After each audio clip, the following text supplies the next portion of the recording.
भागवत के अंतिम श्लोक में लिखा है, कल मैं आपको सुनाऊंगा। दो काम करना है। भागवत का अंतिम श्लोक है, उसका अर्थ है एक तो संकीर्तन कर रहा है और एक भगवान को नमस्कार कर रहा है।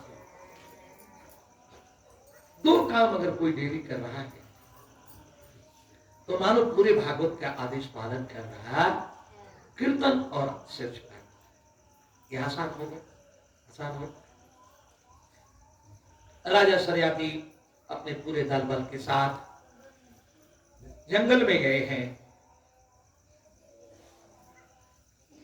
पत्नी बच्चे मंत्री सब गए हैं लेकर के जंगल विहार में, और उनकी छोटी पुत्री सुपुत्री सुकन्या घूमते घूमते जंगल के झाड़ में चली गई, और उधर एक चमकती हुई चीज दिखाई पड़ी।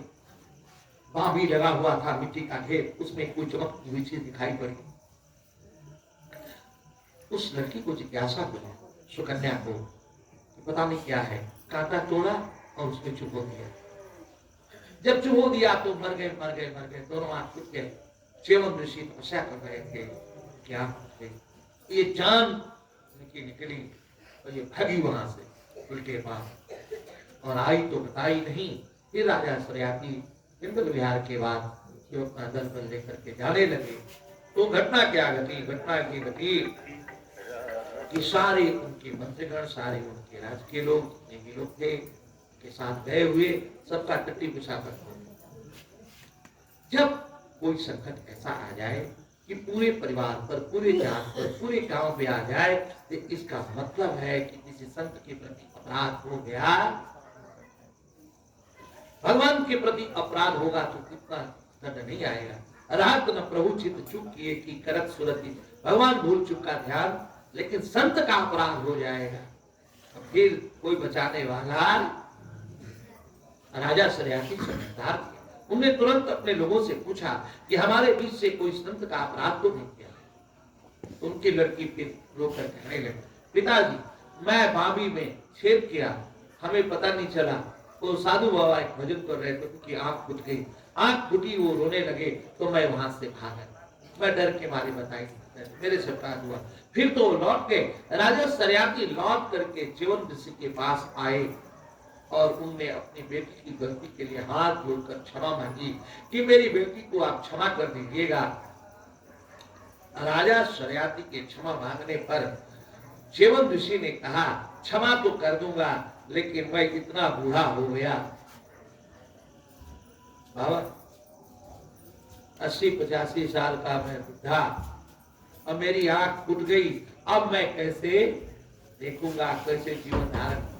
मैं क्षमा तभी करूंगा जब तुम अपनी लड़की की शादी हमसे कर दो। अब वो कम उम्र की बच्ची बाबा, और ये बूढ़े एकदम मरणासन, और वो भी अंधे हो गए। शादी करने में उन्हें दुख होने लगा। लेकिन ध्यान से सुनिएगा, राजा सरियाती की पुत्री सुकन्या ने कहा, पिताजी आप इनसे मेरी शादी कर दीजिए, मैं अपने पाप का प्रायश्चित करूंगी। मैं प्रसन्नता से इनको पति रूप में स्वीकारने के लिए तैयार हूँ। मैं तो ये सोच ही रही थी कि सेवा करने को मिल जाए, मेरे अपराध क्षमा होंगे, आप कृपा कीजिए इससे शादी। उनकी शादी बाप ने अपने हृदय पर वज्र धारण करके, पत्थर धारण करके अपनी सुकुमन सी सुकन्या की शादी उस बूढ़े कुशल से कर दिया। ठाकुर च्यवन ऋषि, आप शादी हो गई, बाप माई सब चले गए। एक दिन की बात है, सुकन्या सेवा में लगी रहती, अब सब सेवा करना है, लड़की पेशाब भी कराना है, पूजा पाठ के लिए फूल आदि लाना है, चौका करना है, वो करना है, सब कर करा के बेचारी स्नान करने जाती तो देव से सरोवर में स्नान करने गई। सुकन्या को वहां पर, ध्यान से सुनिएगा, सुकन्या को वहां पर दो दिव्य पुरुष का दर्शन हुआ। उनने कहा सुकन्या से, आप कौन हो? सुकन्या ने कहा कि हम च्यवन ऋषि की पत्नी। अरे च्यवन ऋषि उस कुशल बूढ़े के साथ में, हम लोग जवान हैं, सुंदर हैं, हमारे साथ रहो ना। सुकन्या ने कहा, आप स्वरूप देखने से ऐसा लग रहा है आप दिव्य स्वरूप वाले देवता, आप मेरे पिता पुत्र हैं। पातिव्रत निर्वहन के लिए आप आशीर्वाद कीजिए, आप ऐसी बात हमसे मेरे को क्षमा कीजिए। ध्यान से सुनिएगा, कितना सलीके से उत्तर दिया। नहीं बात, कई बार हम रिएक्शनरी हो जाते हैं, ढंग से उत्तर कर देंगे तो समाधान। कैसा कहा आप पिता पुत्र हैं, आप पातिव्रत निर्वहन में आशीर्वाद कीजिए। फिर तो वो दोनों जो सुंदर पुरुष थे जिन्हें ऑफर किया था, प्रस्ताव लाया था पत्नी बनाने का, उन्होंने कहा निश्चित हम देवता हैं, हम देवताओं की वैद्य हैं, हम अश्वनी कुमार हैं, हम जुड़वा भाई हैं। ऐसा है, हम आपके पातिव्रत निर्वहन का ध्यान करके अति प्रसन्न हैं। तुम चाहो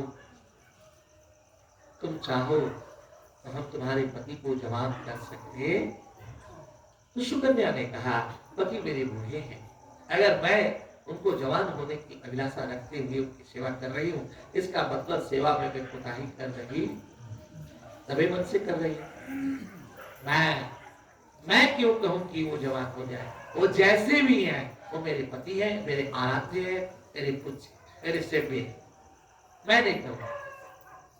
अगर आप कहते ही बार बार तो मैं उनसे पूछूंगी, अगर वो जवान होना चाहेंगे तो मैं आपसे कल बताऊंगी। ठीक है, पूछ के आना बेटी। उस दिन थोड़ा विलंब हो गया उनसे बातचीत करने में, वो इंतजार करते। च्यवन ऋषि ने पूछा आज इतनी देर से क्यों बात? कहा क्या कहें, वो अश्वनी कुमार देवताओं के वैद्य मिले थे, उनने पहले मेरी ऐसी परीक्षा, मैं जो परीक्षा में उत्तीर्ण हुई तो उनने कहा तेरे पति को जवान करेंगे। मैंने मना किया, फिर उनने कहा अपने पति से पूछना। तो च्यवन ऋषि जी कहने लगे अरे ये तो बहुत अच्छा है, बुला लेती, हम जवान होना चाहते। हर बूढ़ा आदमी अब कम उम्र वाली और लड़की से शादी हो जाए तो बूढ़ा को जवान होना चाहेगा ही, तो जवान होना चाहते हैं। अब वो बात बन गई, ध्यान से सुनिएगा। च्यवन ऋषि को लेकर के अगले दिन हो गई।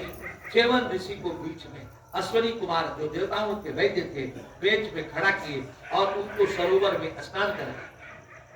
और जब वो स्नान किए तो देवताओं के वैद्य की तरह ही सुंदर वो भी हो। कौन? जो बूढ़े थे वो जवान हो गए, सुंदर हो गए, और बूढ़ी की तरह से हो गए। किसकी तरह? अश्वनी कुमार की तरह। तब इनके पातिव्रत की फिर से परीक्षा हो गई। इनने कहा आप तीनों लोग एक जैसे दिखने लगे हैं, आप कृपा कीजिए, देवताओं के वैद्य पिता स्वरूप हैं आप अश्वनी कुमार, आप कृपा कीजिए मेरे पति कौन हो उनको पहचानवाए। ये नहीं कि खिलाफत के लिए क्या हो। अब फिर उत्तीर्ण 100% अंक से उत्तीर्ण हो गई। ये तो बहुत खुश हो गए। च्यवन ऋषि भी खुश हो गए। च्यवन ऋषि ने कहा अश्वनी कुमारों से कि आपको जो मांगना है मुझसे मांगिए।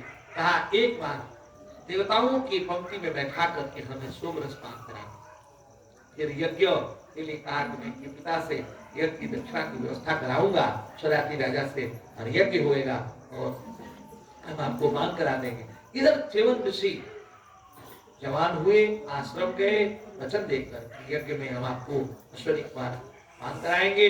और उधर शराती राजा लड़की की ब्याह कर गए थे तो अंदर अंदर सोच रहे थे, घूमते जा रहे थे, बेटी कैसे जीती होगी उस बूढ़े के साथ, मैंने बड़ा अपराध किया है, बड़ा उसके साथ बात का दिन आ गया। बाप जो बेटी की भारी चिंता होती, अगर किसी को चिंता होती है तो सबसे ज्यादा चिंता बाप को होती कि हमारे रहते तो उसका चल जा रहा है, हम जब नहीं रहेंगे तो क्या। ठाकुर जी भगवान रक्षा करेंगे, परमपिता परमेश्वर है। मैं आपको निवेदन किया कि शराती राजा आए, देखा एक जवान पुरुष के साथ उसकी बेटी सुकन्या बात कर रही है।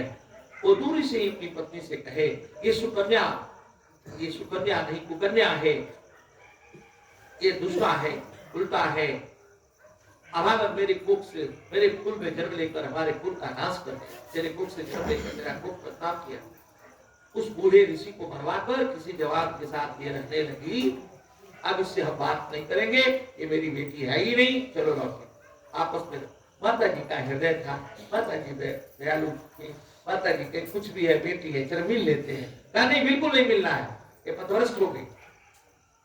बाप सर्वाधिक खुश होता है उन बेटियों से जो पतिव्रता होती। बाबा, बाप नहीं सुनना चाहता कि पति से आप झगड़ा करके आए, ठाकुर उसके मौत के बराबर ही घटना होती है। बहुत दुखी हुए, लौटने की बात ही कर रहे थे, कुतुबय में होने लगा पति पत्नी के बीच, श्रेयाती और उनकी पत्नी के बीच। इसी बीच सुकन्या ने ये बात सुन लिया। सुकन्या आई, पिताजी का बैठे, पिताजी नाराज न होवे, ये आपके जवाई रजाई है, ये कोई और नहीं है, आप चल के पूछिए तो।